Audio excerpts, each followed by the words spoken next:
So, do you want to talk about baseball movies or baseball in general? Did you want to talk about the movie first, or Well, which movie? Do you want to say which movie? A League of Our Own? I guess. Yeah. What did you think? Well, my first question, anytime I go into a movie, because it was made right before I was born, is like, does it hold up? And the answer is obviously yeah. I liked it a lot.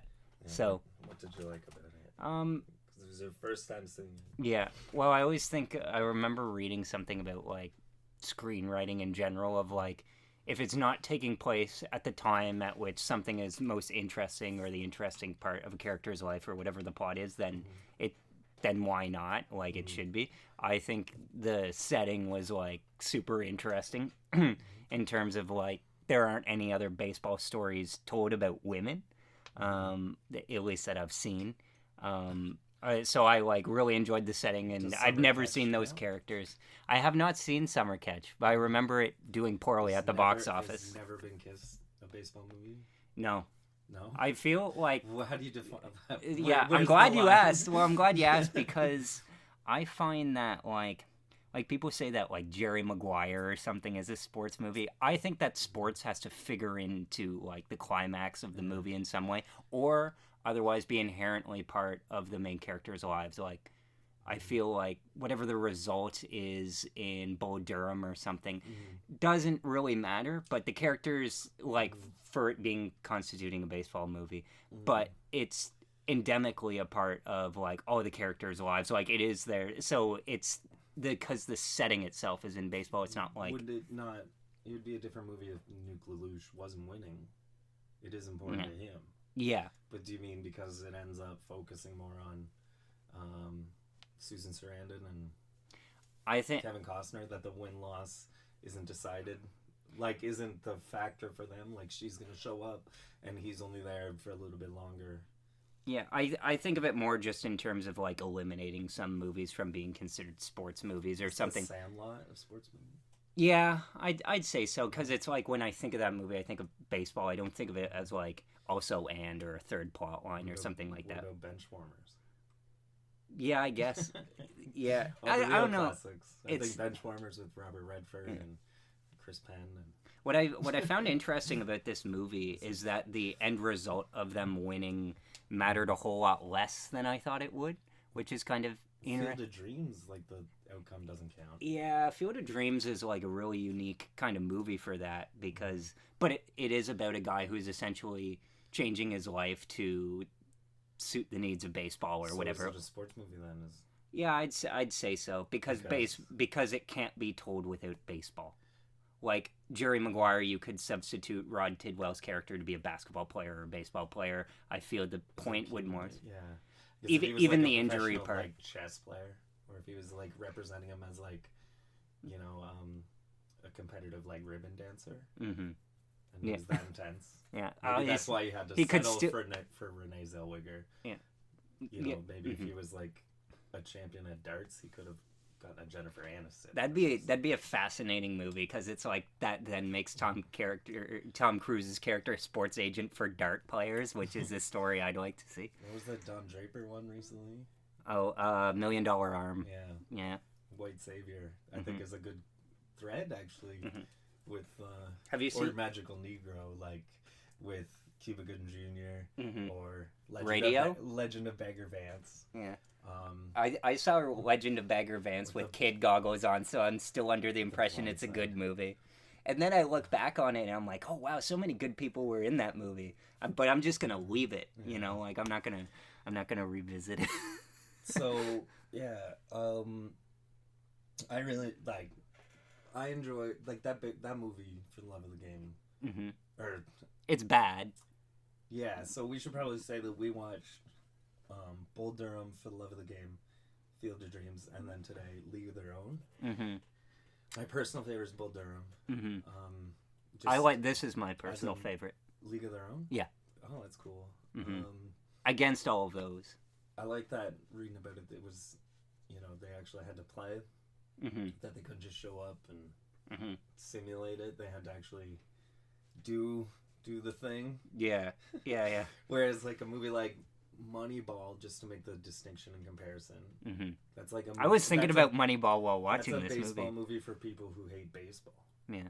Because baseball's not the key thing in it. It's about the old boys club and trying to change being a handsome, slightly younger than all the other old men, and just thinking like, hey, this crime writer, he might be onto something, and if we spend less money, you know, we can have a more profitable turnover of, you know, we can create a star and then sell them to the bigger markets and then just create that cycle. It's like, was Peter Brand a crime author or something? No, Bill James. Henry James is a. And who's Henry? Sorry, who's Henry James? Bill James came up with the you know, the stats that sabermetrics. Yes. Yeah. I couldn't remember the word. Yeah. It had to do with Buffalo.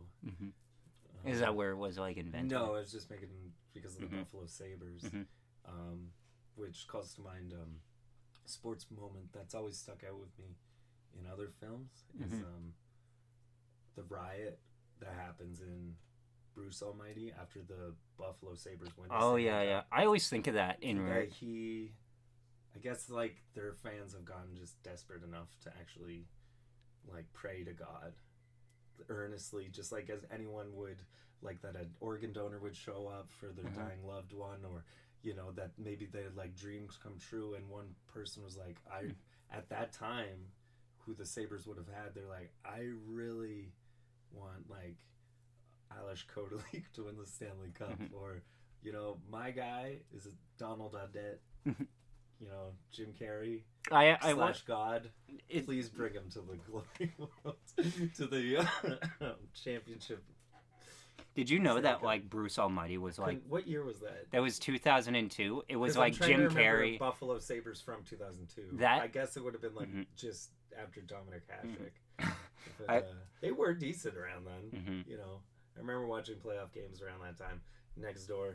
Their neighbor's house on their TV. It's almost ridiculous how big. Like, did you know that like at the time that was like one of the top 10 highest grossing movies, Bruce Almighty? Oh, I thought you were gonna say the Buffalo Sabres Stanley Cup run.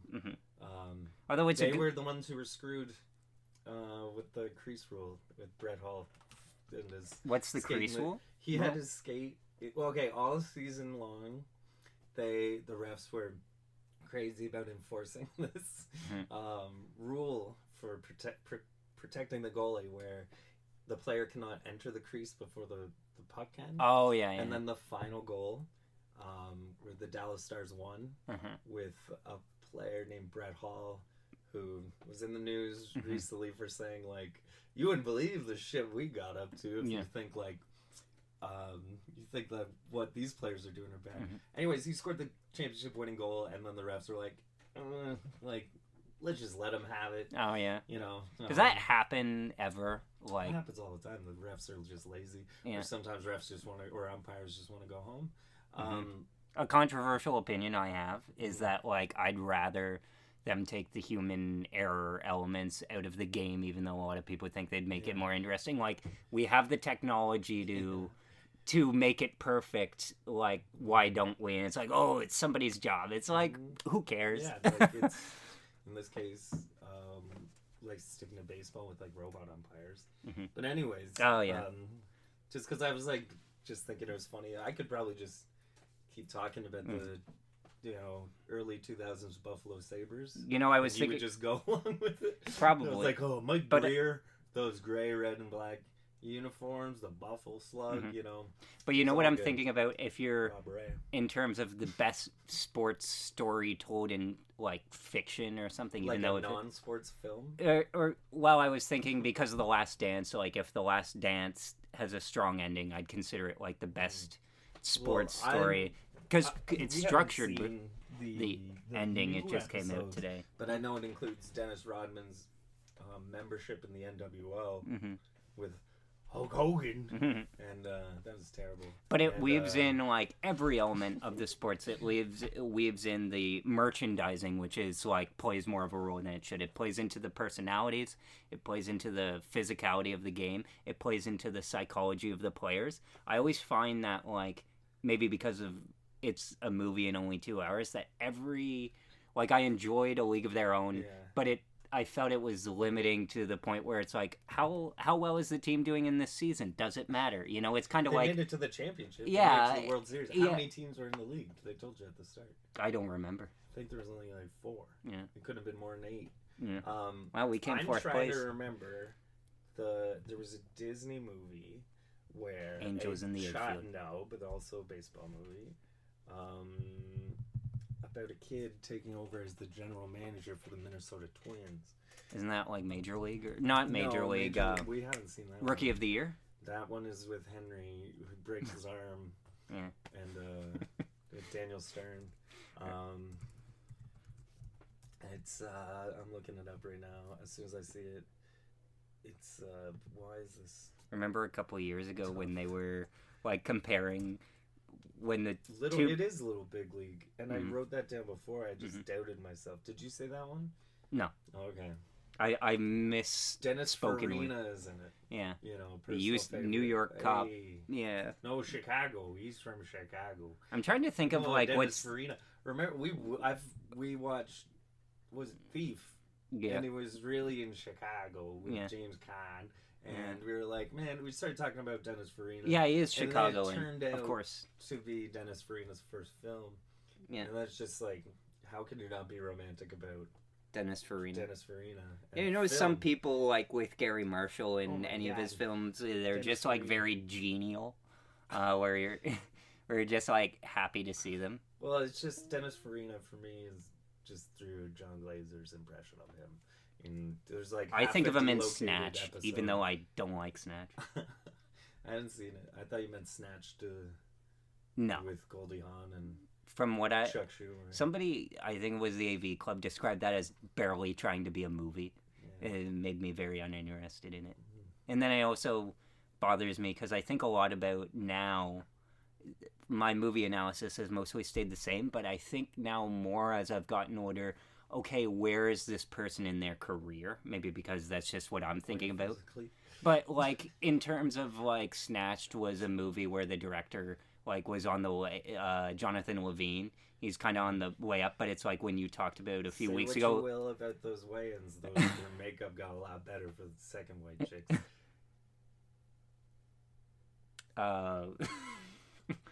I still haven't seen White Chicks, by the way.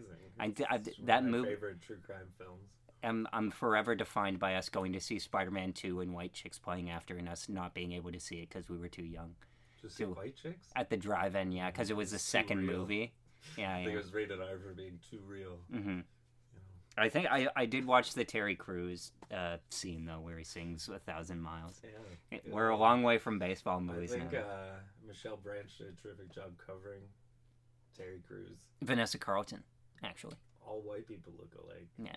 Which brings us back to White Chicks. Which is interesting because, bringing us back to White Chicks. Yeah. If only they played baseball in that film.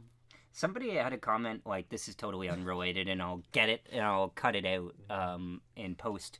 We'll fix it in post. But somebody commented on how this song Shut Up and Dance by Victoria Duffield, who is like a Britney Spears knockoff, it's a song from like 2002 or something like that. But they comment on how Canada has a lot of one-hit wonders by female solo singers. I thought you meant in the song they discuss like, well, Canada. They can never they have trouble with crossover artists, basically. And it's just one and done. And then it's like, what do you gotta do to be like Drake or It is good advice. What is? I wouldn't want to dance with someone who wouldn't shut up, who was just talking. I'm like, I can't, I just always think about being dragged.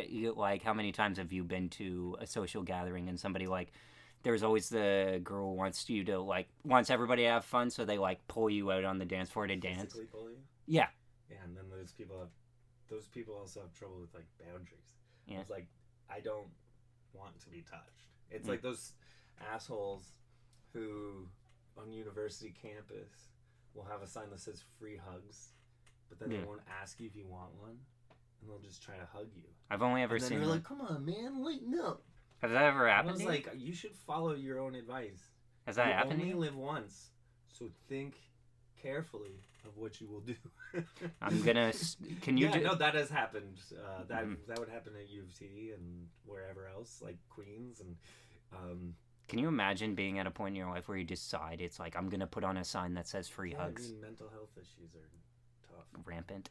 Yeah. I mean they go undiagnosed. It almost seems worse on university campuses, but do you think that's just because of the ages? And a lot of money. Yeah. For a promise everyone knows is false. Everyone's like slaving away, and in America it's even more true because they can't. Like the NCAA athletes can't accept money. Oh, that always bothers me. Or they'll lose a scholarship. Which is why it's always nice to break it up and watch a movie that feels like Hoop comparatively low stakes. I didn't like Hoop Dreams, by the way. It was too much fun. It was, I don't know, As a psychic vampire, I got a lot from it. You make me think of Shadow of the Vampire or something. Nicolas Cage? No, Willem Dafoe thinks he's like... Oh. It plays Max Schreck or something. No, Max Schreck. Not Christopher Walken's character in Batman Returns. But, Is it Shrek as well? I think that last guy's name... Ogres. The guy who... It's an actor from the 30s who thinks he's a real vampire or something. It's based on a real story. Man, that Shrek sequel's got really out of hand.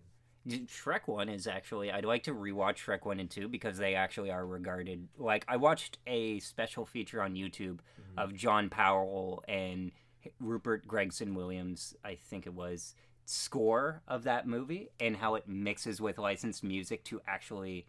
I don't know. But it's what was like... his name? The third guy? Or the second guy with three names? Rupert Gregson-Williams. Sounds like... He also has Harry Gregson-Williams. I think they're related. They're like brothers. Kind of like Thomas and Randy and Alfred Newman. Like a hillbilly composer. I bet you there are a few. I don't know. Like, I think about like Nick Cave and Warren Ellis's score of Hell or High Water. And I'm like, they seem like Southerners. Nick Cave? Yeah, is he a Southern? He came up today. I can't remember. Guy. He's got some like really interesting ideas. His last album was heavy. I don't get why. How does dead daughter put it on in the record store? Well, that's like most of my musical taste is like things I'd never. No, it's like going to like when I go out to find myself at a karaoke bar or something. You always find yourself at one in your life, but like at least one. But it's like you think of the song and it's in the book, but it's not like a crowd pleasing song. So it's like, wow, I can't play this. Or you're at a party. Phantom Lord by Metallica, but these people. Like, what's an example? Like, I wanted to sing "Common People," the cover by William Shatner, but it says but it says fags in it, so I didn't want to. Why not change it?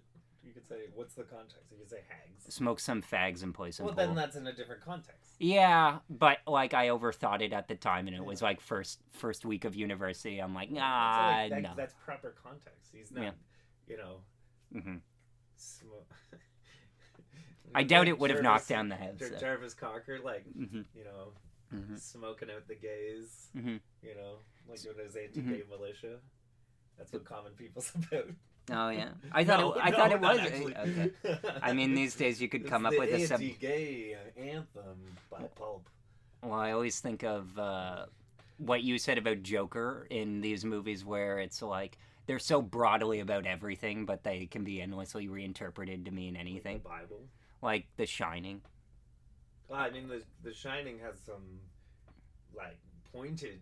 I mean, everything has... It depends on where you're hearing these interpretations. Yeah. But you can get the same interpretations from, like, scrolling new on, like, the movie details subreddit, where it's like, Spock wears blue because he's an engineer. Oh man, have you heard them like make fun of those shitty movie details? Yeah. But anyways, like I'm so over a lot of like movie critics. I don't know, not even like real movie critics, but the ones that populate the internet. Yeah, like, definitely. I mean, I will occasionally check out Rotten Tomatoes, but not until after I've seen something. I don't worry myself with like film criticism outside of a few writers. I can say like David Ehrlich and A.A. Dowd. Mm-hmm. Goodness, like what? Brian Tellerico. No, I can't really think right now. Like Mm-hmm. Emily Vanderwerf and Is that who? Sorry. she's on Vox, I think. Yeah. And Is she related to Todd, or is that same are they person. them? Same No. person. Yeah, that's what I thought. Yeah, Yeah, yeah. but I wasn't sure how to I properly don't know phrase it. Yeah, because I think it's off. She's often I didn't want to dead name credited. her. I saw just like Todd Vanderwerf and Emily, and I thought they were like a married couple. Mm-hmm. And then I saw it was credited as Emily Todd Vanderwerf, Mm-hmm. and then so I took it to mean like transition. Mm-hmm. Um, Yeah. Cool. good for them. Yeah. Play it safe. Mm-hmm. Yeah. Like it's funny because like you should be able to say like.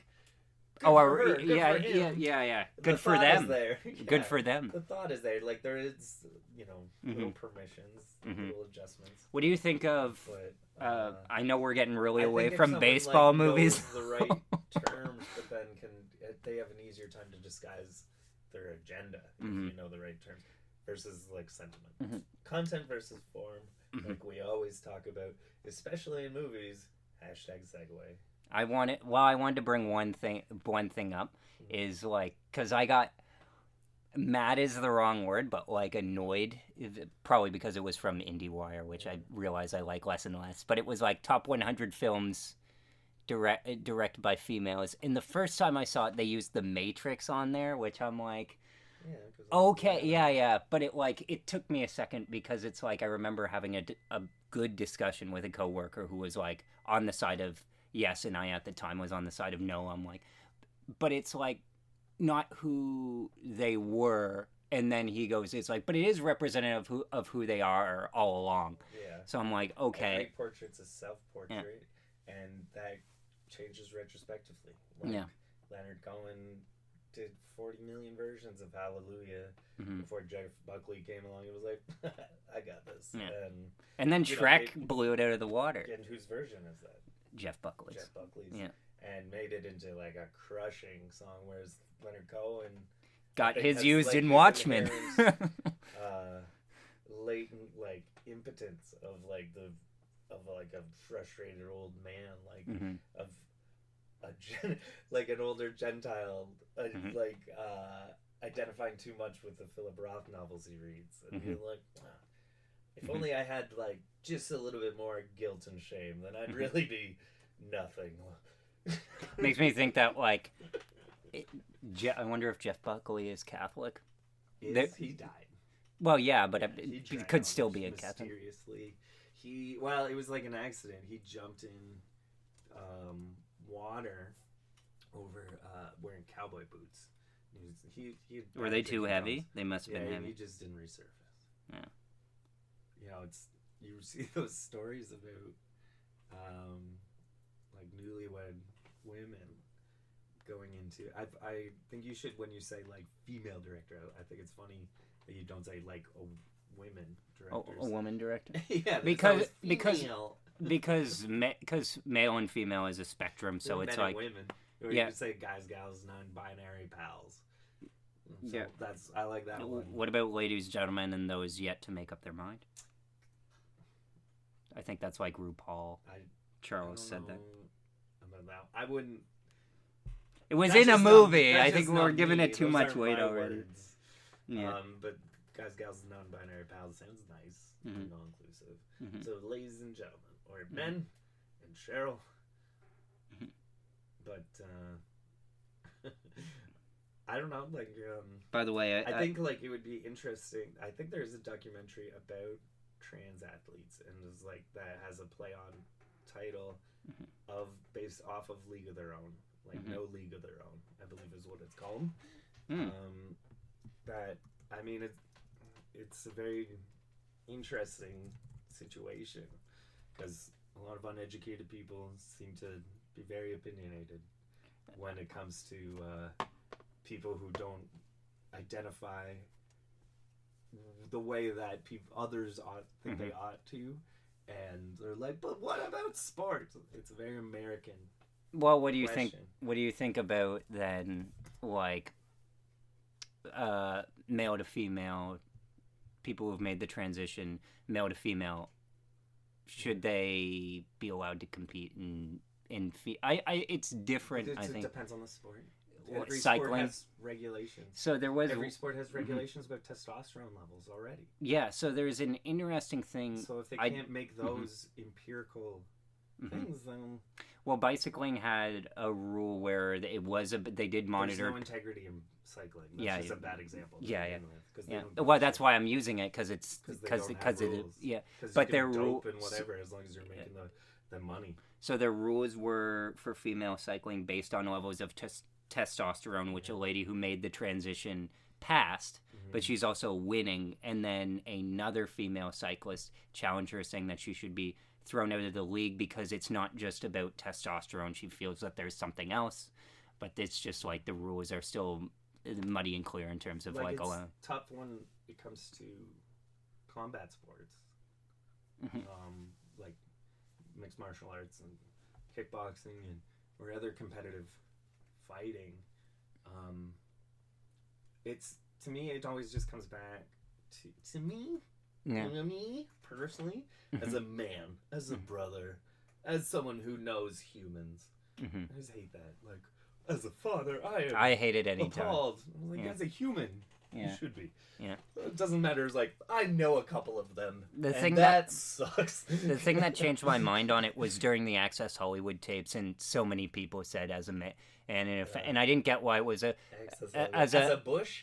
No, so many people were saying like as a woman, and then Tom Hanks said, "It offends me as a man. Like it doesn't like not because I have daughters or anything. Like it just that's not behavior." Even if all this is a simulation and none of that happens, it offends me like as an idea, like as by capable, like just merely by being told that this happens, irrespective of my belief of whether it's true or not. I was like, well, holy shit, that sucks. What can we do so that doesn't happen to anybody? And that's a very controversial opinion to be like, stop it.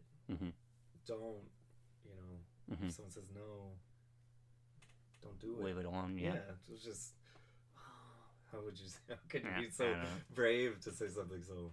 But Tom Hanks I don't remember the meme. Exactly. Yeah, wonderfully cast against type in the. Well, I wouldn't say wonderfully. Like it's for me in this. I hate to say it, but in this climate, it's like always more so because it's so pronounced. Hard to see somebody, even if it's in a movie, even if they're like well liked, even if it's like to make a point. It's always uncomfortable to see somebody be like sexist or something in a movie. It's like harder to watch except in older movies where it's like either very under the surface or outright dismissed, like in characters have to learn, and so if that's a part of the process, you're just not interested.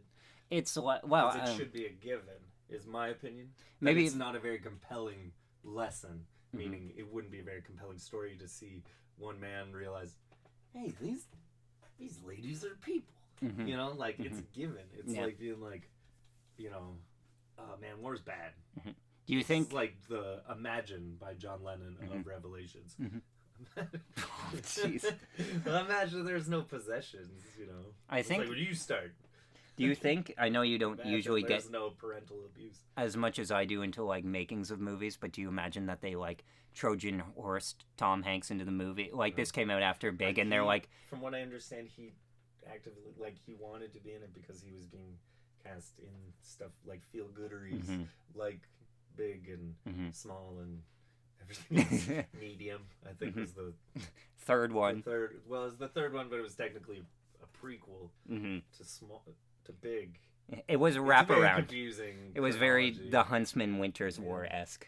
We don't know because nobody's seen it. That people gave James Cameron all that money to do all that like cave exploration with the origins of Zlatan. What was Zatar? What was the name of the Avatar? No. Aliens of the Deep? No. Deep Sea Challenger?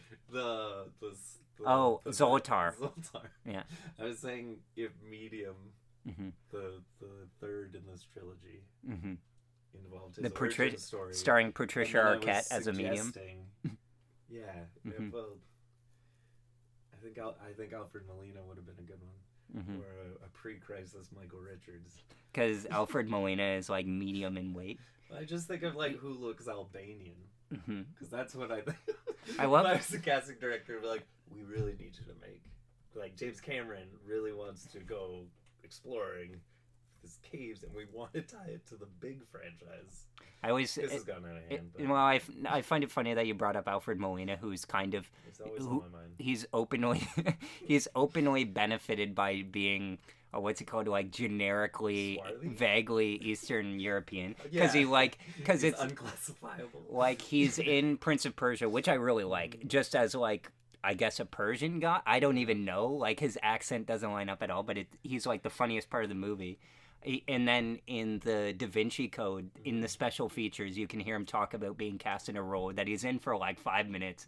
But he's like, yeah, we thought really hard about this. And it's like this character in the book, he's Italian, but I can do it because I'm Irish Italian. Or something. It's like, I love it when actors put like way more thought into like a character than he, like in the movie The Hunter. Like Clayface. Sam Neill. Quinn, is Yeah. That what you're saying? Yeah. Or I think of Or Patton Doyle Oswalt. in Brooklyn Nine-Nine. Patton Oswalt in his book Silver Screen Fiend talks about getting extra work in a submarine movie. And having a headcanon. Yeah, exactly. It's like I think about that all the time. Yeah. I'm sorry, I talked over you. No, I'm excited to when I do be podcasts. like, hey, I know what you're talking about. You can talk over me on this podcast because on all podcasts I'm usually the dominant speaker. So it's a dominant species. Yeah. Well, I once. But the problem is my bad memory. Like with my collection of head trauma, I am refraining from being like, who are we talking about? Or what is it? And I'm just trying to go forward. But goodness. So you like Bull Durham better than League of Their Own? Thank you. Yeah. I was like, I'm actively telling you about how I'm like forgetting everything we were talking about. Because the characters are stronger? Bull Durham, I think, is just the script is just like very think original. Of, like when we were like, what do you believe in? And it was like long, slow, open mouth kisses. Oh, I love that scene. And that like description. That's almost like a character description. He's like Crash Davis is a old school like baseball old school like veteran. Who believes in like you could just have that not even on the screen and that would tell you all you need to know. I like it's how it treats it with reverence and a sense of like superstition. I've always liked that aspect of baseball, how weird, mythical, and like that there's a weird mythology in baseball. There's curses. Like he has like the guy. I remember growing up with Dad playing baseball and being in the dugout, and they were putting like I think of that. The curse of like the evil chicken or some uncreative boomer shit. Wait, what? Where they uncreative would, like, boomer shit. Where they do the Uncle Mike bullhorn. But they would like pretend they were putting on a curse, and they're all unsober enough to find it the funniest thing in the world. And isn't it weird the casual alcoholism of like a lot of the not just alcoholism, there's other abuse too, but I don't want to speculate.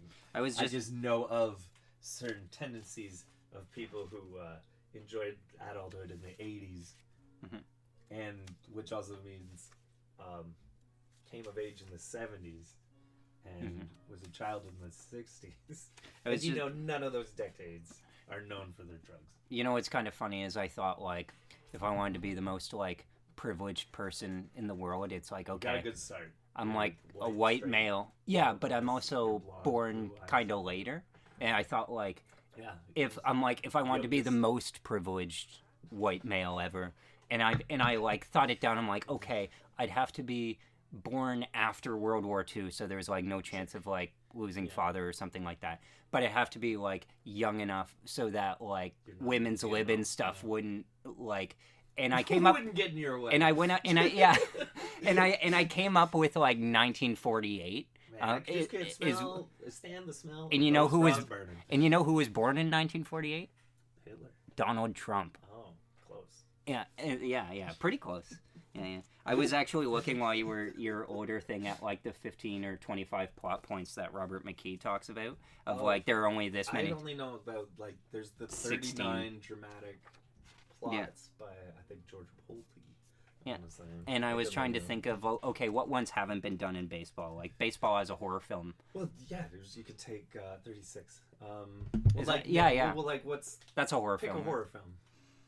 Friday the 13th. Friday the 13th. So, that involves, like, a summer camp. So you can easily have, like a confluence of sleepaway character. camp Yeah. in the 80s. And kids who are just there to play baseball. Mm-hmm. And they're all ungodly assholes to each other. Privileged kids who get to spend their summer playing baseball with the, like, sense of, like, fast-tracking them. Mm-hmm. And then, you know, it's just the exact same thing. There was, like, a kid who got humiliated and had his career dashed. And his mom is angry enough to kill those baseball players. That one was an easy one. What was that baseball one? You said baseball horror film. Isn't there like a baseball guy who goes around killing people or something? No, I mentioned the baseball Furies from the Warriors. Oh yeah, that's what I was thinking of though. I'm surprised that wasn't used. I'm surprised that gang hasn't surfaced yet because I'm willing. I'll bring my own. Well, bets. baseball to me seems like it's on the decline. Like just in terms of the management or the commissioner is trying his very, very best to bring it that way. Yeah, he described the World Series trophy as a piece of metal. He allowed the Houston Astros to cheat, and when baseball comes back with all the social distancing things, like the immediate reaction was like, "Oh, now how the fuck are we gonna get revenge against the Astros?" And I was like, well, I mean, fighting was never encouraged, and it would technically be more on the Astros to respond if you just, once they come up, just, you know, pelt them. And then it's on them to retaliate, which puts the onus on them to break the social distancing. So they would be the one at fault. But apparently New York Times like ran a story or something about all the failing New York Times. Yeah. How they're all like all of the professional leagues except for esports are shitting their pants because like they're realizing the like esports is used to it considering their player base. Yeah, everybody. Would you take a shower? You've been playing for 4 days straight. Shut up, Mom! I'm almost done. The what am I trying to think of? I need more Code Red. Like you watch sports? Would you say you watch sports on the radio? Again. Yeah. I'm not really a fan. But of, you haven't. But sports by Huey Lewis. But I'm a fan of the activity. Really? I don't that's really his best like reviewed Huey album. That's his best reviewed album. And I'm only getting that because of Patrick Bateman. I took more Bateman. time to think about how to structure that. It's a podcast. Anyways, it's unstructured. Baseball, hockey, wrestling, fighting. But because of that, with the exception of wrestling, because they're so morally bankrupt, depends on where you are. You don't watch as much of it anymore. So what they're worried about is that people who I don't pay for used to watch but they always used to watch sports on TV and that was like their thing. Like I do with movies. Yeah. And they've had to get a new one now since the COVID-19. So that's why I guess Mom and Dad have been sticking to puzzles. Yeah. What else am I gonna do if you guys aren't going out having your own life that I can anyways. Yeah. So they so that's the interesting thing really is that basically I was kind of hoping you were going to maybe name other horror movies and then we could baseballify them. Yeah. Okay. Like truthfully I was like, okay, Friday the 13th, that's an easy one. You know, this is just about going to summer baseball camp. Yeah, it's just being amongst a bunch of troublemakers who get a taste of freedom and, you know, I read like a formative age where they might become bigger shitheads, like things might escalate. I wanted to say that I never understood the logic in horror movies of making the characters that you have to spend time with brutal people, so then you're satisfied when it's a very conservative genre because the people getting punished are like this is hardly a new revelation, but it's the people having sex. That's why the virgin is spared, or it's the black guy because you know his skin color is a crime. In America, in Canada, I should say North America, pretty much everywhere. Not Africa, probably. Well, even in South Africa. Yeah. There's like white Africans who, you know, probably have like colonialist backgrounds and stuff. Why they're still there? They were too successful. They didn't have to leave. Having a black guy make it. Someone why they're not black though. Having a black guy make it to the end is like one of those pins that I want to set up where it's like, well, that's okay. why I loved Hoop Dream so much. Yeah. Because it's a horror movie? In a way. Yeah. Well, it actually is, because it's like you see people's hoop dreams Yeah. slipping away Yeah, from them before it's- their hands. It is a horror movie Yeah. because then you realize like how common this is, and that's Yeah. horrifying.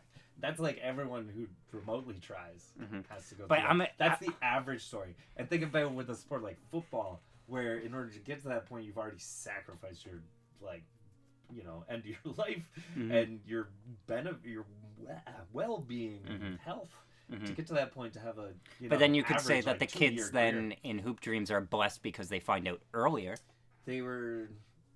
See, those are Gen X kids. We were talking about Yeah, the they are. difference between like finding jobs as boomers, meaning given to them like with like your degree that costs like so little, and then a like house to be like, well, they made minimum wage with a yard, versus Gen X where it's like it's not gonna be that easy, and especially those kids in that movie are in poor circumstances. They're trying to play their way out of it, you know. I just like to, when I think of generations, no one has a chance. I like to think of them like just pin it on one actor. It's like that's my marker. Like actually, in terms of boomer, I think of Tom Hanks. Tom Hanks is a boomer though, but I'm an optimist, so I don't want. It's like I don't want to waste time thinking about Sean Penn. When I hear that term, I think of like. You don't think of Spielberg or Tom Hanks? Let me say, like, to keep it in sports. Let me look this up just before I come into this, just to see how old this man is. Boomer Esiason, because it's that crowd that 1961. It was a good pick. His name is Boomer. He was a football player. He's one of those old boys.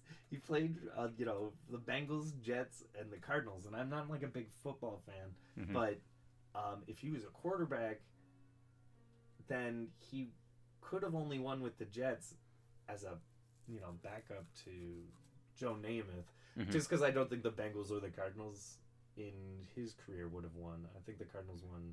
Anyways, doesn't matter. Okay. But when I hear the name Boomer, like Boomer Esiason and like the CBS football guys, that's who I think of with boomers. Yeah. Like guys with their trucks. It's like, the Friday Night Lights type, of making your kids live out your dreams. I mean, the other thing to I don't know what I'm saying. It's just the NFL kind of mentality of just like, oh, fuck it. Well, I find that like I just have so I mentioned Spielberg. Yeah, well, whatever. Nobody's even going to listen to this whole thing. The boomer audience will be like devastated by this. They won't watch our podcast again. Boomer Esiason himself. By the way, what should I call this podcast? Let's presume it's like the first episode of something, because I feel like I played the Film Gamer name out. And it's sports. Like how does that make sense? Well, just this episode, or I don't know. Let's say it's the beginning of a new series. You could Tale of Two Brothers. Like call it Exhumed. Oh, I like that because we're exhuming. And our last name's in it. Oh yeah. Yeah, I guess. Did you not realize that? When Exhumed does. There's no H in exhumed though. Yes, there is. It's EXHUMED. Exhumed. Okay. Yeah. Because Okay. there's a cool death metal band with that, and I checked them out just because our last name is in the band name, and I was like, if I ever got kicked out of the family, it'd be a funny shirt to wear.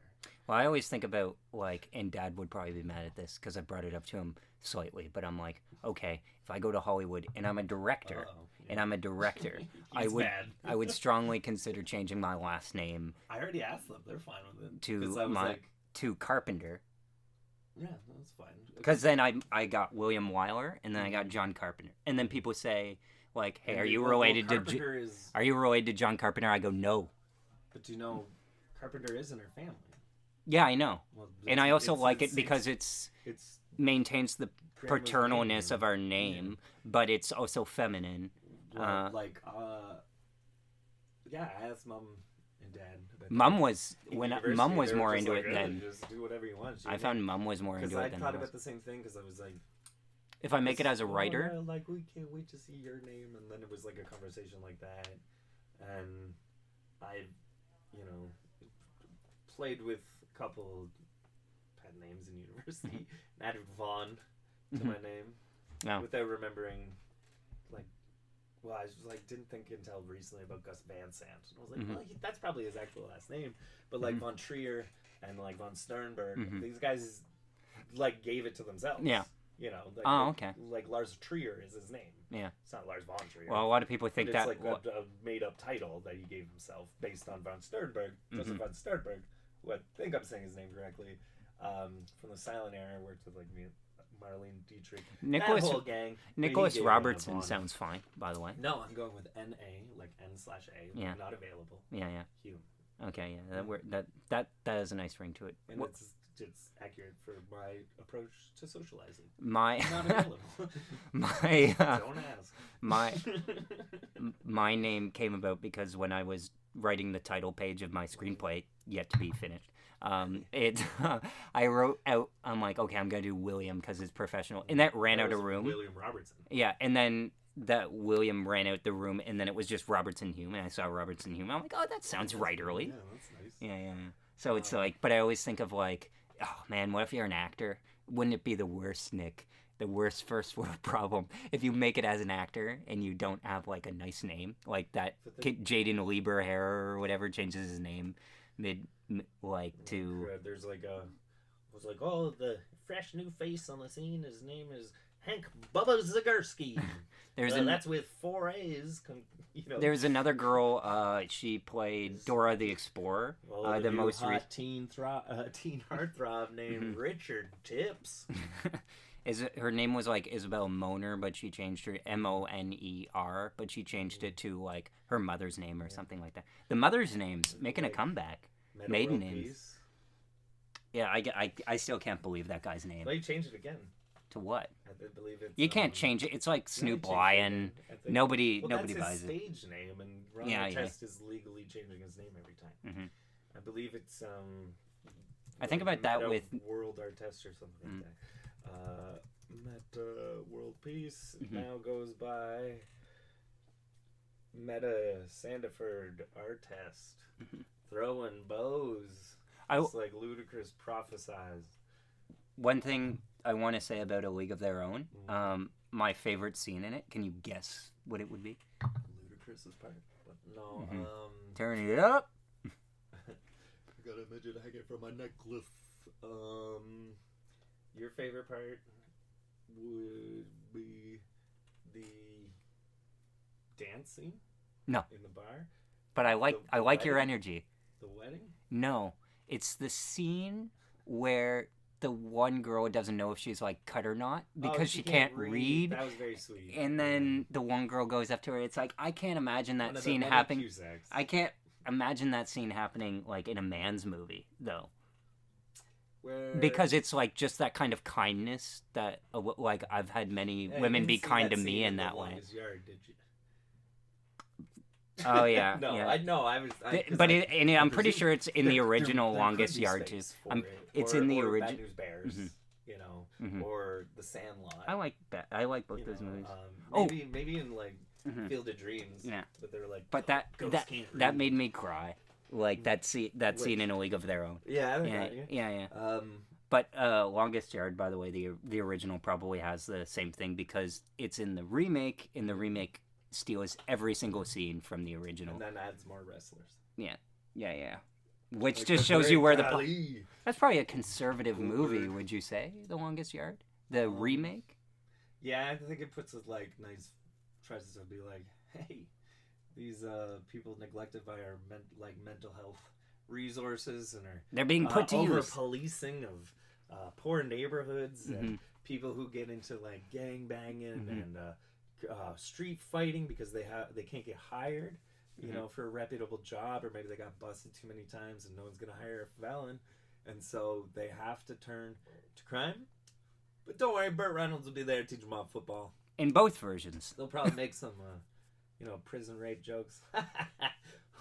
Isn't that funny? Man, that's it. Oh, I hate that. Movies. Oh, better not drop the soap. And we're like, yeah, the floor is very dirty.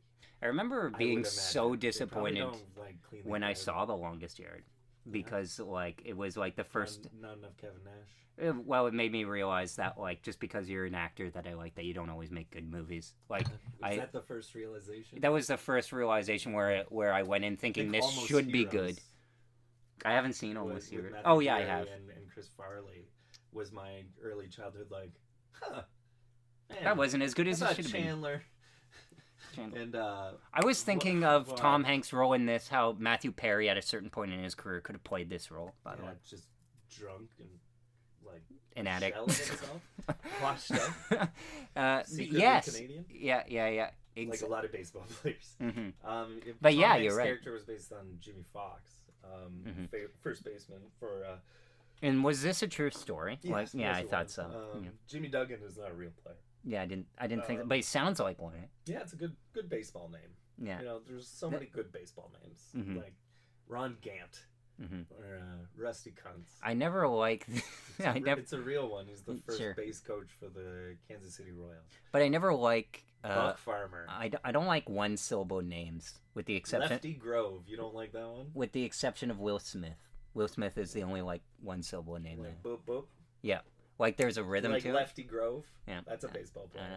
Going back to like Babe celebrity Ruth. names, You I don't think. like Babe Ruth Mhm. as a name. Mickey. Babe, no, That's Babe, but it's like multi-syllabic. when the first name is 2 syllables and the second name, which carries more weight, is the less syllables than the first. So name. like you're saying like 2 syllables then one which is a punch. Yeah. Okay, so like like Wilson Fisk, like But that's cool. I'm. that's like from. Oh no, Spider-Man. it's weird, like quote unquote made up Well, names. then if you like Matthew Perry, Like that's Tim- a boop boop boop. Yeah, You know, but like Tim Dick or something, which was Timothy Dick. Well, 3 in that. yeah, that makes sense. But Tim like Dick is just Tim- boop boop. and then he your changed. name is Will yeah. Hume, like Mhm. boop boop. And they changed it to that's why I wonder like would It's my name fly self-loathing. as an actor?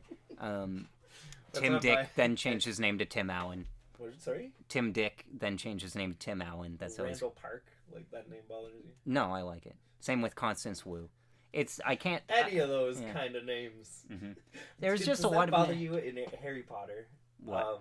They could have Luna Lovegood. And Luna Lovegood, hold by the on, way. Hold on. Okay. Like they could have names like Newt Scamander. And, Yeah. I'm Mad Eye Moody. Mhm. They're like, we need an Asian one. Cho Chang. Yeah. That's a good one. Yeah. British All right, Imperial. what's a white one? British Neville Imperial. Longbottom. Okay. They just go on like go back. Cedric Diggory. British. Maybe we should make him black. That one black guy, I forget what his name is in Cedric this. the Entertainer. No, there's one black kid in. No, there's 2 now. There's 2 in the Harry Dobby. Potter movies. Come on now, because he's a slave. American history. X I think Harry Potter is a fine series. metaphor for privilege.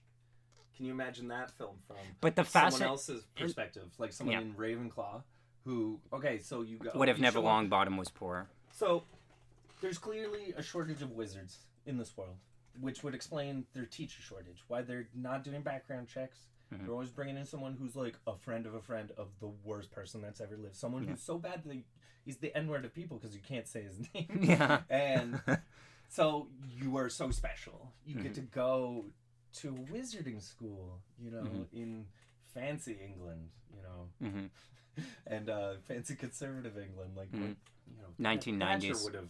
Yeah, It takes place in the Yeah, the dream of. Anyways, Mhm. do you go and you get sorted into Ravenclaw or Hufflepuff and Ravenclaw for me. Hufflepuff sounds like phonetically it would probably have the best weed, but I like. I mean, Newt Ravenclaw's Scamander is Hufflepuff, color. I so like there you go. Ravenclaw's colors. Seems like high they have all the purple, time. right? The red. What was Gryffindor's? Somebody should have. Gryffindor's like. Yeah. I maroon think and I gold. yeah. Anyways, so you go and you're told explicitly. Slytherin are terrorists. Don't go. Yeah, that will come into it, but like, don't go into the Chamber of Secrets. Mhm. Like, don't touch the Philosopher's Stone. Don't go to the Don't third floor. talk to Gary Oldman. Like, Forbidden there Forest. are very clear rules, right? Yeah.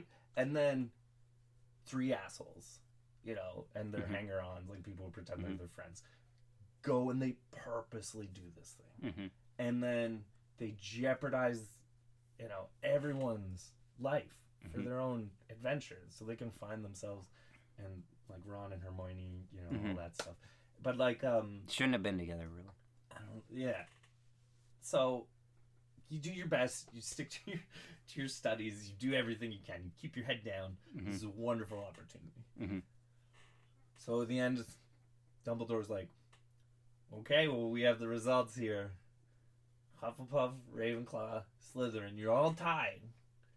Gryffindor, I must take a moment to address how you defiantly, like, did everything that I told you not to. Yeah. But because you showed spirit, we'll Yeah. give you one more point than what everyone else has, especially Slytherin. Mm-hmm. And we're going to tell them every day how shitty they are. Mm-hmm. You guys are such bad fucking kids. Mm-hmm. Why do you always fuck up so much? I bet your parents hate you, like all this stuff. I always love, I think there was a meme of something. It's like, Harry, you fucked shit up, and it was totally dope. 100 points. It's just so arbitrary, and it just shows you that there's, if you're rich enough, white enough, privileged enough, the rules don't really exist for you. Mm-hmm. Like, Jeff Bezos could theoretically park wherever he wants, because, like, what's the worst that's going to happen? He's going to get parking fines, and he'll just pay them. Mm-hmm. So Unless he's in Germany or something. He's rich enough. Some people are rich enough that just the laws don't apply to them. Mm-hmm. I think, like, Harry Potter, he didn't do anything. His parents, like, lost a fight, or best tied. Mm-hmm.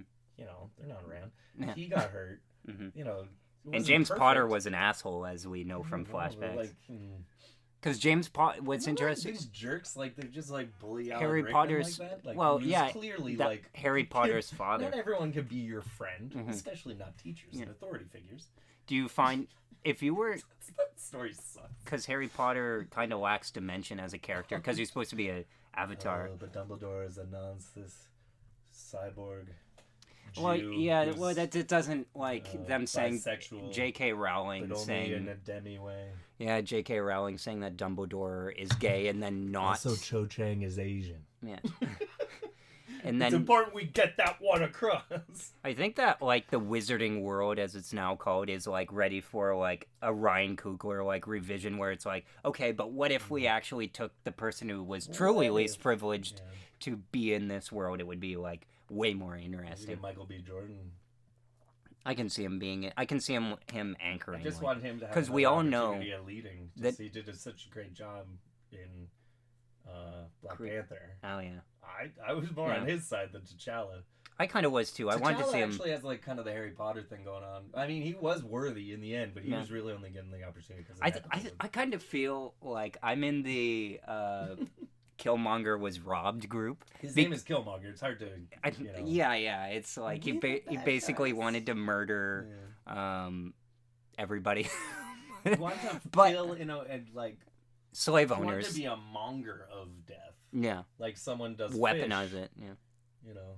What do you like think of the fishmonger? Would they have a fish wife? So Killmonger would have a kill wife. I don't know. I mentioned this on like a Black Panther podcast I had with Nick Cotman, but is it like Black Panther Twitter? Do you think of it in terms of like Martin affirmative action superheroes? Martin Luther King and Malcolm X. Like, does that make sense? Martin Freeman King? Yeah. No, just Martin Luther. Where you just, his 95 Thesis. Martin Luther King. Like, compared Malcolm to Killmonger and T'Challa. Oh, I see what you mean. Or Professor X no. Magneto. Yeah, okay. Fair enough. Because I then I don't think it's... it would be tough to say yes with any kind of confidence considering it's coming from a Disney movie. Yeah. Hashtag Song of the South. It's kind of... Release the Snyder cut of Song of the South. Yeah. They said in an interview, it's like, we will do everything we can to make sure that movie never comes out again. Yeah. I think he even said it in there. No, somebody said it in there. Too many of the executives want to keep it to themselves because they like it too much. Yeah. This is I a hear joke for us. We can't have other people get in on this inside joke. I hear Bob Iger has it in his theater on repeat. Do you think Bob Iger really cleaned up his act? His last name had a few more letters. He cleaned it up. I don't know. I get that joke. I almost got it. It needs like a setup. Yeah.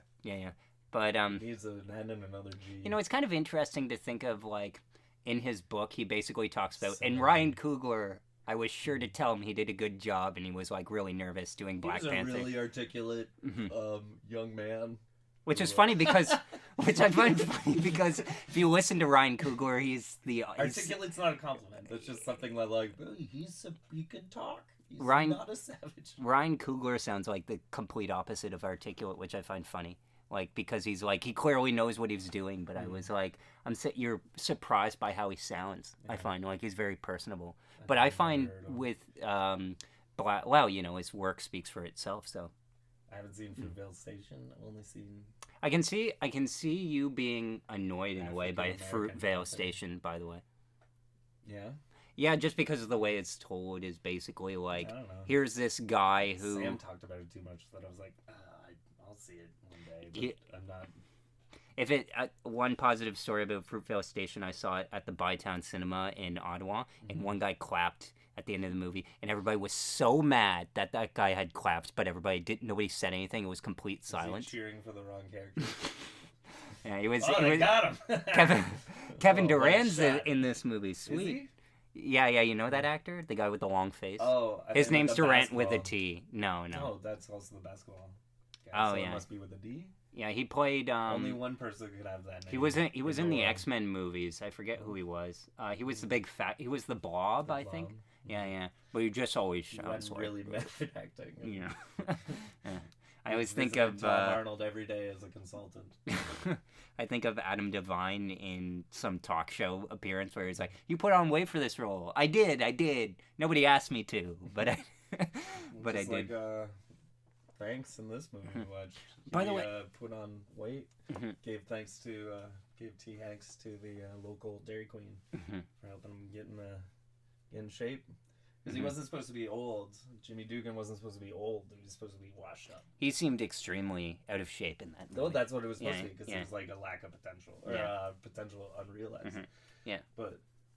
Speaking of which, do you ever think about, like, I thought about this with both Ryan Coogler and J.J. Abrams, where it's like, they probably in the 90s could have been, well, even though he had a career as a writer in the 90s, but these people, like, they could have made, like, B-grade, decent movies, but instead, like, they have hits, and then their entire career is resigned to making 4 or 5 The same franchise thing movies. happens in sports. Yeah. You know, like, you have a great Like season. an example? You got Alex Rodriguez. So you'll have like a great season. Well, maybe he's too good. Alex Rodriguez is too good. But like seriously, he's the like best probably third baseman and shortstop. Before the roids. Before, during, and after. Yeah. Steroids. Anyways, Well, just skip over well, that. steroids, you know, allow athletes to compete. You know, What? It's more about healing than What? it is about muscle building. I don't It's know what you about mean. repair.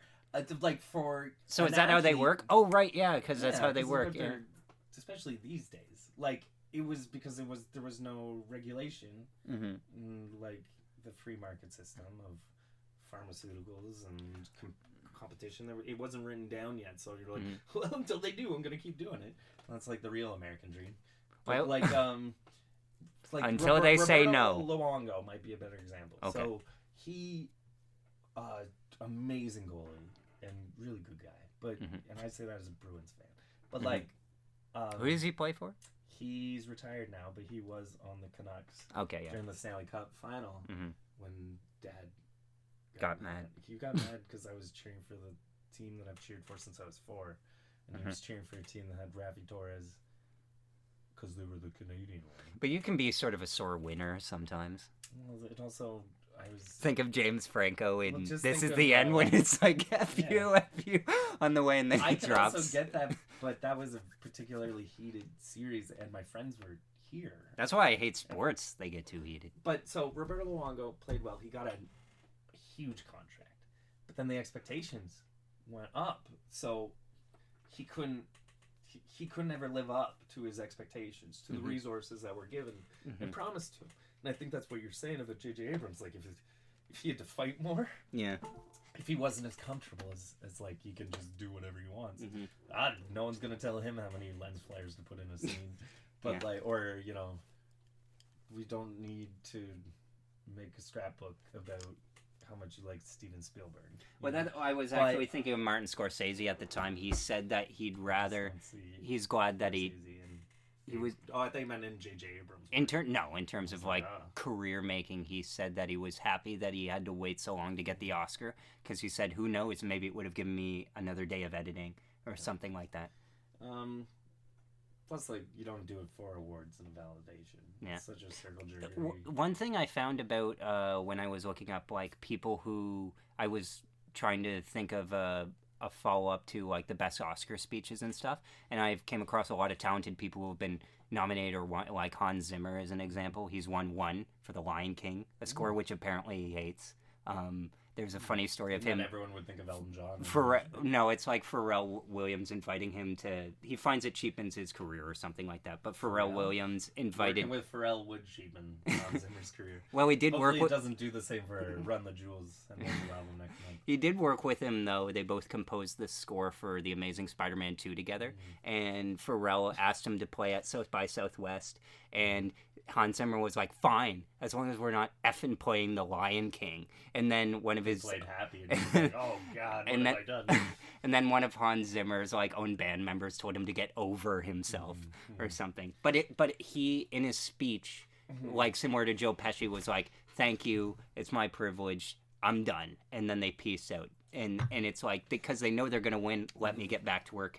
They clearly do it because they enjoy the work, not because, like, dare I say, Leonardo DiCaprio sometimes seems they're trying to like get validation from others. I'm just trying to remember what this is. Brad Pitt doesn't care. From the other day, it was like, "Oh, my wife said if I didn't thank her first, then she didn't want to be thanked at all. So let me start by saying, first and foremost, I want to thank my dog."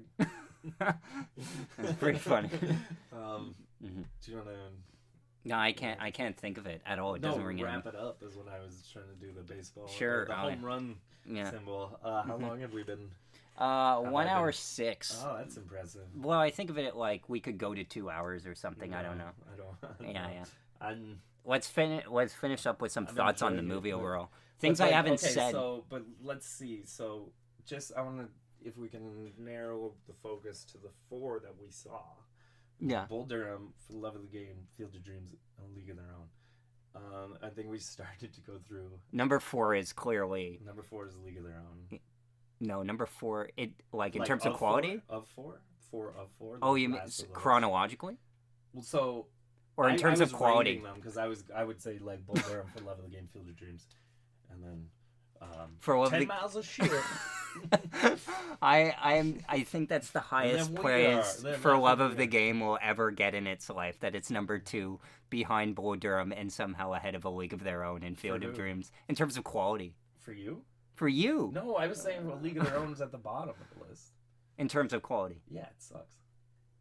A League of Their Own? Oh no, sorry, For the Love of the Game. Yeah, okay, I was waiting for you. Why do I always get those mixed up? Because they're generic titles. A League of Their Own sort of makes sense. When I was writing a Christmas, when I was writing for a Christmas show, one of the weirdest but very consistent mistakes that I was making, I kept calling Santa God.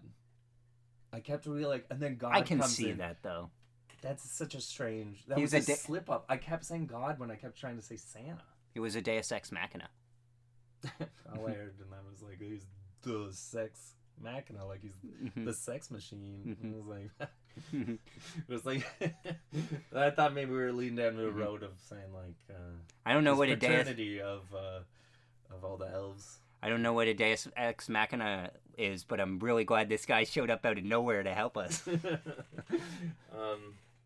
Sorry, yeah, I don't know why I get A League of Their Own and For the Love of the Game mixed up. So Bull Durham, For the Love of the Game, Field of Dreams, and then wait, I did it again.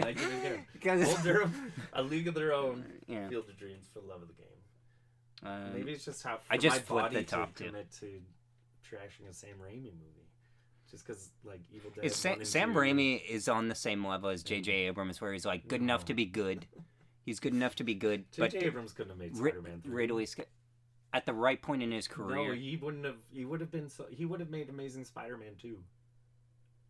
Oh, that makes sense. He would have done something that was like flashy, maybe even more stupid, but he had no style of its own. It made sense that like Tom Cruise picked him for his first movie to be Mission Impossible 3 because that probably best embodies his style. Sam Raimi fails, but within his own style. Like it feels like a Sam Raimi movie. Like not he doesn't make enough not, movies to me. not, Is that selfish to say? Yeah, I mean I agree because I enjoy Spider-Man 3, Spider-Man 2, and Spider-Man, and A Simple Plan, For Love of the Game. A Simple Plan is Frailty. Didn't he do Frailty? No, Bill Paxton actually did Frailty. Bill Pullman did that. Bill Pullman, by the way, showing up bottom of the ninth in A League of Their Own. Always happy to see you, Bill. I was like, man, he got. I know. Like, I think of him as the dad from He Casper. didn't have a good time with Ridley on that ship. He didn't have a good time chasing all those tornadoes with Alan Hunt. He didn't have a good time being in other things that Bill Paxton was in, and that I Kicking Tom Cruise in Edge of Tomorrow. Yeah, and in my mind, only because Bill they're Pullman Bill is P's. like, oh, it's not the one I was thinking of. I find them actually like quite distinct. They look the dad distinct. From Big Love. They Is sound he the distinct. dad? Yeah. I guess that's Harry Dean Stanton. But That's the grandfather. Yeah. Because there's that's also the Mormon, like Brigham Young Mormonism, like those motherfuckers. Man, that movie, that show could have had like another level to it, but I don't think that show was pretty good with Albie as what was his name? Oh man, that guy was great. From Last Days of Disco and Silicon Valley. Yeah. He's so great. That's his real name, right? Yeah. That's a good documentary. That guy's a really good actor, though. Yeah. I just like him in Last Days of Disco. It's like above disco, and there's this, like, that's the face of in this movie. Like, you can like disco and be on the side of like Chloe Sevigny and Kate Beckinsale, or you could be like disco sucks and be on that guy's side. I thought it was like for the so you must be talking about a Whit Stillman must have done that. Because you said Kate Beckinsale. And I'm like, she's in it. Yeah. Have you not seen Last Days of Disco? No, I just figured because I'm like loving friendship. Something about Fozzie Bear that's just so sexy. Have you not seen it? No. Chris Eidman. Yeah. And I saw it because Chris Eidman in anything, including like Malcolm in the Middle. When he was Malcolm's like evil teacher, he tells girls that constantly that he's gay to get out of like committing to them, and so, you know, I always thought it would be funny if there was like a follow up on a character like that who. Oh, I know what that is. Who it's not had to prove it at some point. And I guess that's how we got Chuck and Larry. Add that and Alexander Payne and Jim Taylor. Who could have seen, that was a good... Clearly the producers saw Jurassic Park 3 and they're like, good job, guys. Have I got a project for you? Did they do Jurassic Park 3? Apparently, it's kind of funny. It's like it's a writer's guild scenario, essentially, where it's like they couldn't not credit them because they'd probably written a whole functioning script, and then someone just came in and rewrote the whole thing.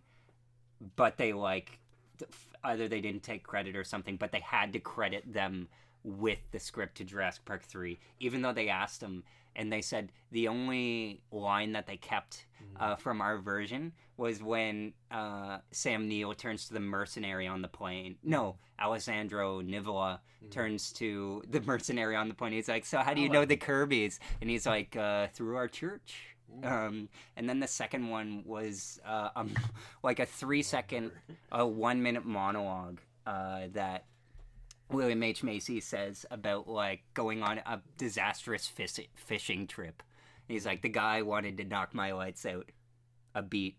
I miss fishing. And then that's the end of it. But it's kind of, I wonder if you were ever a director, would you, because I think about especially directors now, or Steven Spielberg in his later career, or Christopher Nolan, how it's like working with the same cast and crew members. I always wish that I could like work with somebody different every time. But then you always think about, well, if you're doing your best work, like, I don't know. It doesn't have to do with collaborative medium, so I think it would depend on the project. Yeah. You know, like what you're doing.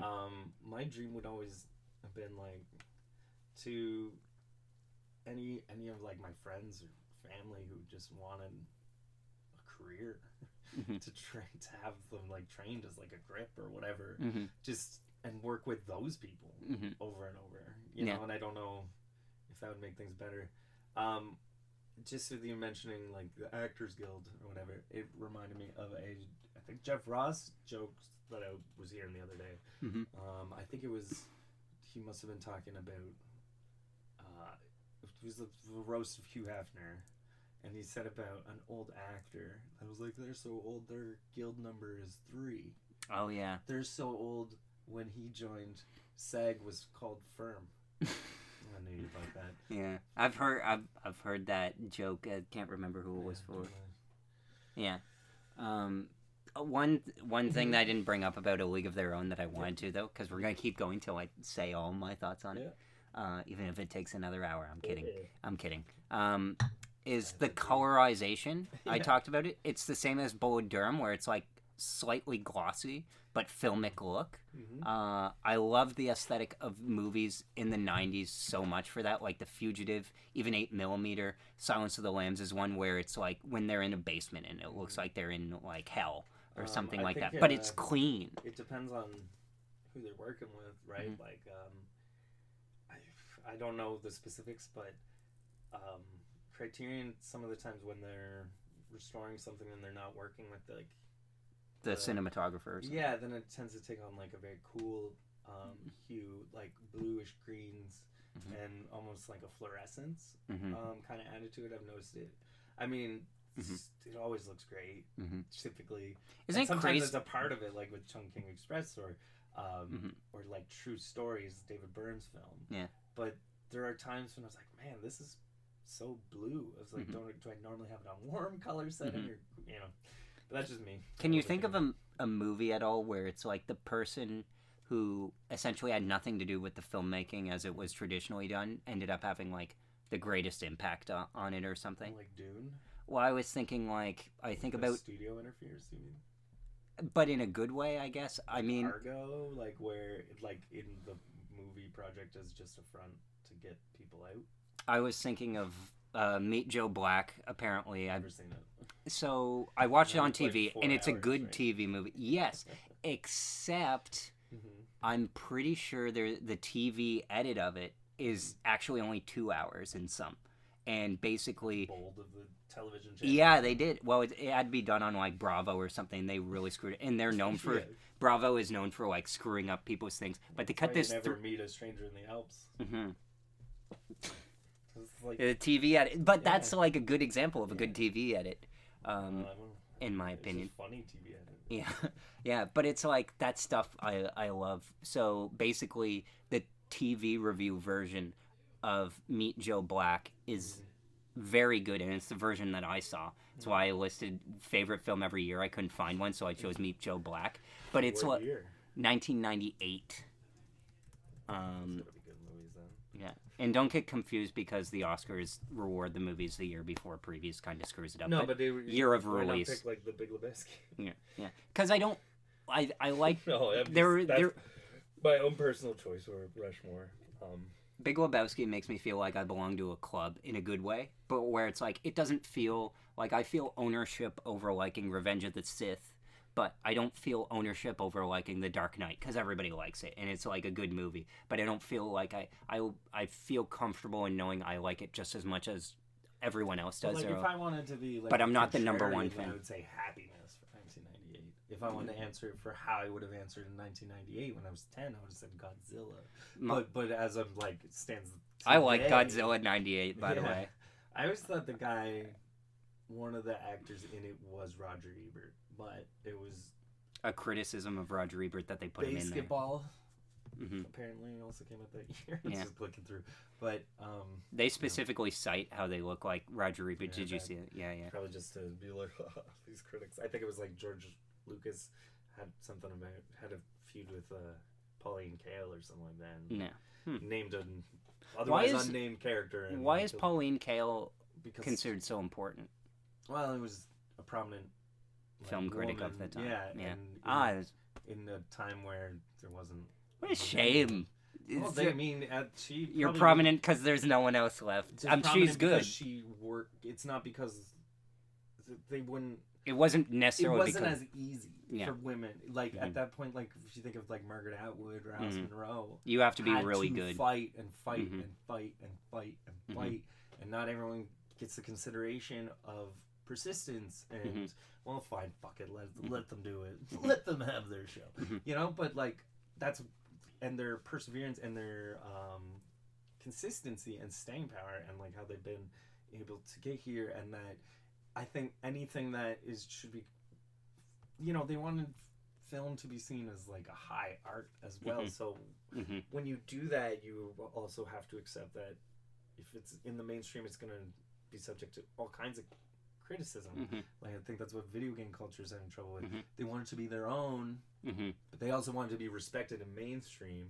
But they don't want the trappings of that, which includes opening it up to fringe criticism, like from gay communities or from women or from they want people it both who ways. don't like to be called the N word or the F word by children playing. Like, Did you war games. see the Reddit question of like if video games were taught in school or something as like part media literacy? Yeah. Which one would be? And I said like Grand Journey, Theft but Auto. the problem is that games in a way shouldn't be. Is actually what I argued because they're too opaque or too difficult to get into for the casual person unless they're Angry Birds. In which case they're too shallow in the first place. If I had to teach a class, Pokemon Go was on my list actually.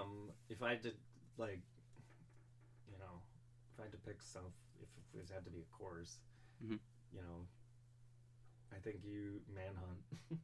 Manhunt 2 is... Manhunt 2, where you have to act out the murders. With the Wii remote. Yeah, they did twist that plastic They bag really... over someone's head and they, like, bam, bam, bam. Hillary Clinton got involved with that, by the way. Yeah, they liked to do that at the time, like her and Tipper Gore.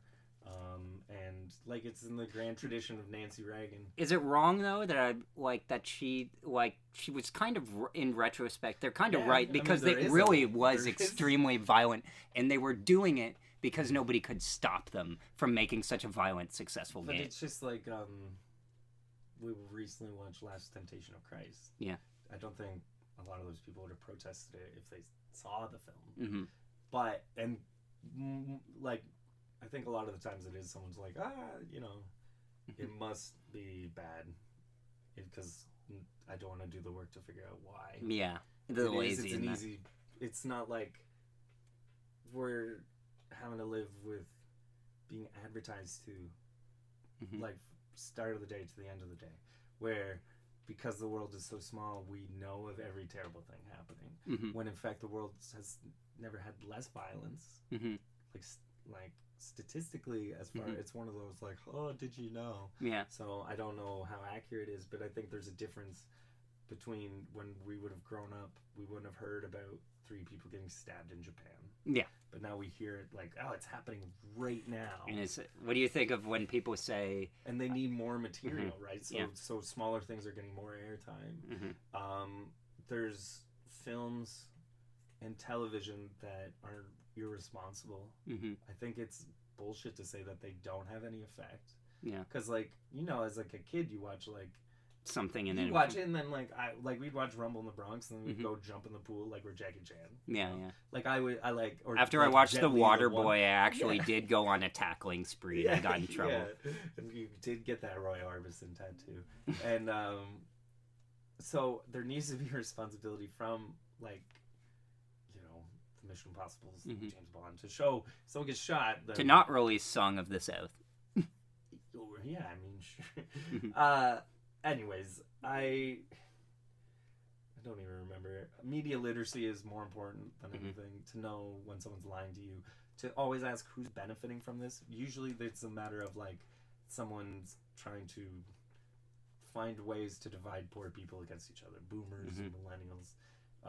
It was like a black boomer has more in common with like a white millennial, I'm sure, than either of them have in common with like a rich person, like a millionaire. So you're saying I have more in common with Denzel Washington I'm than I saying know? I probably have more in common with Roman Q Israel, or J Israel, or J through Q Israel, whichever series. Above a squire and Israel below a knight. Yeah, I mean, maybe he was like just attorney, like he hadn't yet passed the bar, maybe John Q Israel as well, or Malcolm X Israel. Any of those great Denzel. Is Denzel better in J. Israel or John Q? John Cusack. Keep in mind in John Q he does get to shove James Woods up against a wall, which we've all wanted to do. And John Cusack was the opposing quarterback, and Denzel's tackled him. I can never quite figure out John Cusack when he plays a bad guy. It's like I feel like he's always holding back from being like totally creepy. I mean, you need to get hurt pretty bad in the High Fidelity. Like even in Never Love Again. Even in the Frozen Ground, I'm like, this guy's holding back. Because have you seen Oh, yeah, we watched Grand this. Piano, written by Damien No, Chazelle? No, that's why I'm not a fan Yeah, of Damien of Chazelle. his writing. Mm-hmm. Very Well- contrived. So Anyways, Elijah Wood plays a white jazz I know all pianist. about it. A third role, Yeah, man. third he of loves three his- white jazz pianists. He wants to represent the minority white jazz musicians. Mhm.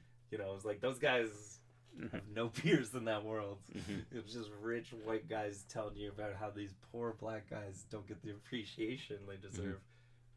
And it makes me think of Midnight Cowboy because It's Dustin. White Panther, the Because movie. can you imagine can you imagine if somebody tried to make a movie like White I think it Panther would with just be proper funny. funding? It would just be someone just being a good ally and using their privilege to be like, "Hey, man, that joke's not cool." Mm-hmm.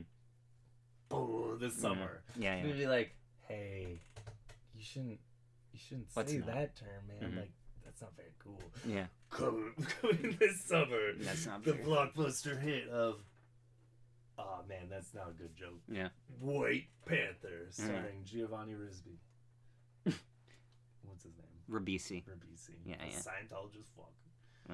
The I was thinking, by the way, during A League of Our Own, how much like Gina Davis has contributed to She's feminist a cinema. babe.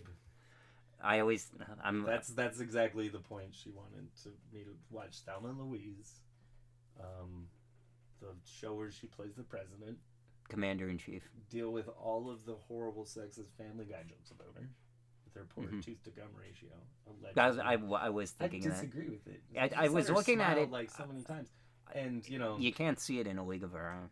I think the best thing we can do as male feminist allies is to rank cast members of League of Their Own based on hotness, bangability, or how many total bags. Like, she's a 4-bagger, well, a bag for you, a bag for her, and a bag for anyone who happens to be looking in at the time. I think Isn't that just because of the word usage of bag? I was thinking, by the way, Fred Willard would show up as an announcer in this movie. That I was thinking of is Reno 911 first season. By the way, to answer your question, I'd pick I'm just Madonna kidding. as number one. I wouldn't answer the question based on the Madonna premise. would want me to pick her as number one. Yeah, well, Madonna. It's Yeah. who you pick is problematic. Guy Ritchie. Yeah. want I mean, that's all you Madonna- need to know I want about. Madonna's Kabbalah years. Is that so? That's a version of Judaism, is it not? Yeah, it's like an elite version where you just pay a lot of money for a red string, and it's fancy Judaism. This It's is like the second you're time- the chosen one, Mhm. but you're a little bit like more chosen. I had the opportunity to write a paper on a Madonna movie in Italian cinema. Swept away. Yeah. Yeah, He's that's like, the you one. can do that. They're totally different films. I'm like, I just can't sit through it. I really like the first one. She's a really, like, as far as British women go, she's real brassy. You know, I really like her music, and I think like that 2001 she Confessions took on a what Dance Floor. Kelly Osbourne put forward and really drove it home.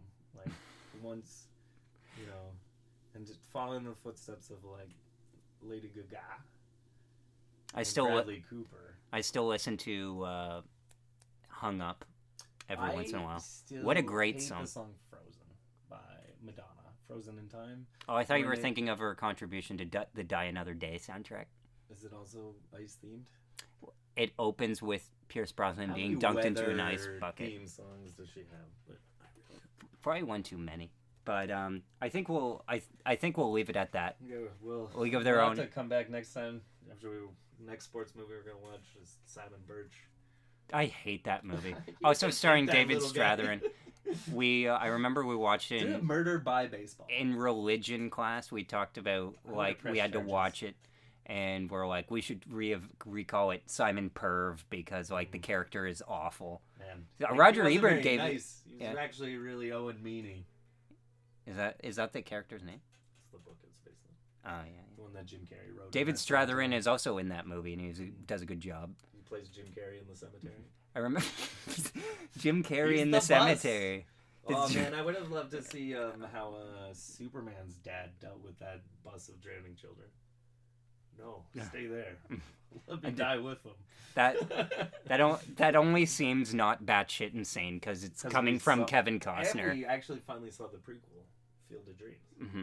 I'd like to point out that we did not like that a Kevin Costner movie that we both agree was bad was up for grabs for watching aside from Field of Dreams. Waterworld? No, what Man of Steel. Man, Waterworld is a good movie. Is it? The Postman? I'd like to see. Apparently, as far as movies that contain drinking your own urine goes, it's the Postman screenwriter apparently apologized the for that all movie. There, they get back together. I'll never watch The Postman. I don't think. The Postman?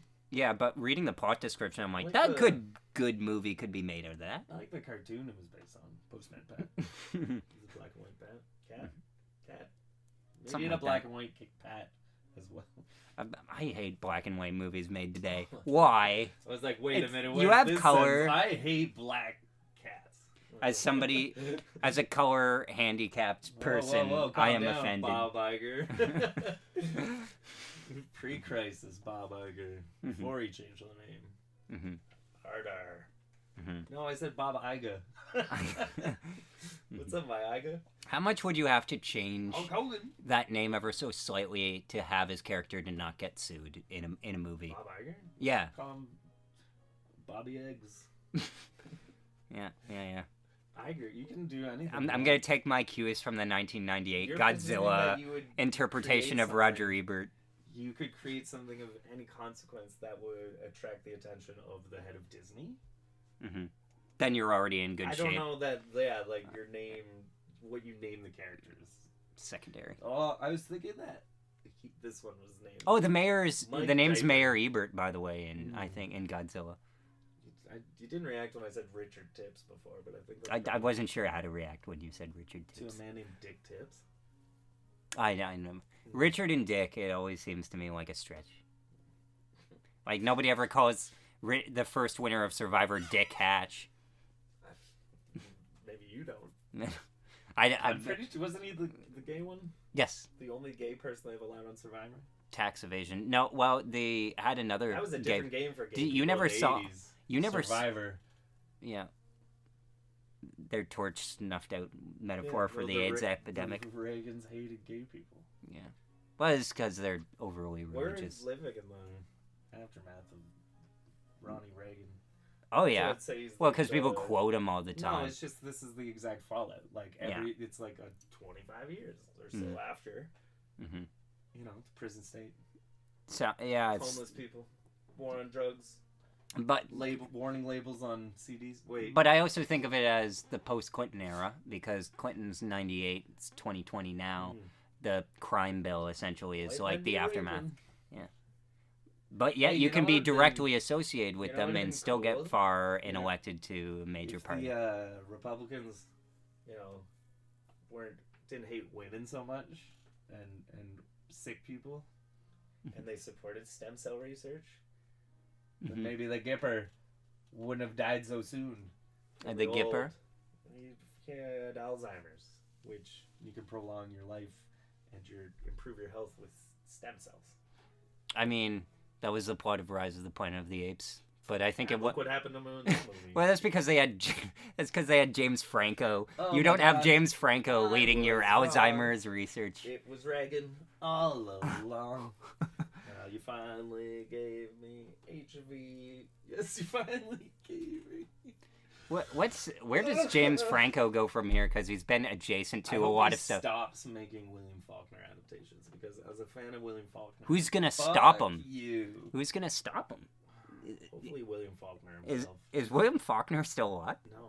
But he comes back from the dead. Is that like a theme that probably, as I lay dying, you could probably.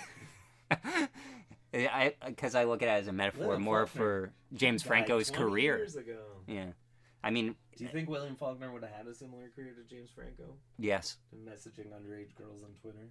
Yes. Hey, did you read The Sand and the Fury? Did you like the part with the Asperger's?